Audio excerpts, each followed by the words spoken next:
Caporal Sensos 2, à l'appareil. Je vous informerai vite des nouvelles de la guerre au Moyen-Orient. L'armée israélienne a mené une attaque contre l'installation nucléaire du réacteur à eau lourde de Kondab à Arak, en Iran. Par la suite, selon l'agence de presse Fars, il n'y a eu aucune fuite radioactive ni aucun blessé suite à l'attaque du réacteur d'Arak. Ici, Ispahan, Iran. Une vidéo d'un citoyen envoyé à Iran International montre que la base militaire de Zarinchar a été attaquée vendredi par les États-Unis et Israël. Ici à Vaz, en Iran, une épaisse fumée s'élève dans la région. Dans cette région, une aciérie a explosé après une frappe aérienne israélienne. À Hamadan, une vidéo montre un missile balistique lancé qui s'est écrasé peu après. En Israël, un hôtel a été gravement endommagé par une attaque de missiles iraniens.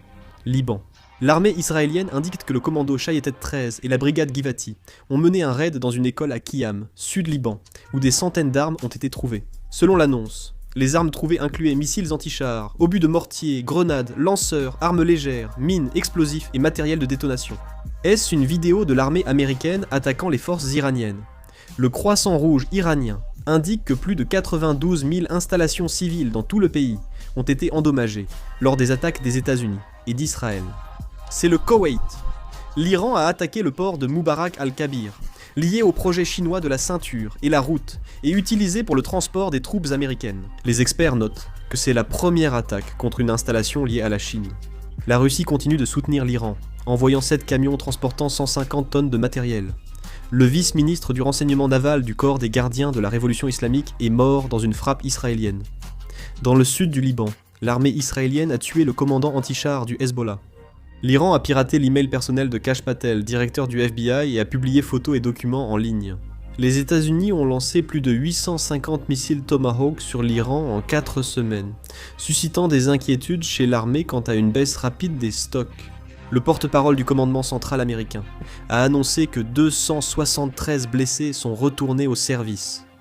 30 soldats restent inaptes au combat, dont 10 grièvement blessés. 303 personnes sont concernées, soit 13 de plus depuis la dernière mise à jour du 24 mars. Cette semaine, 35 soldats ont été jugés inaptes à reprendre le service à cause de leurs blessures.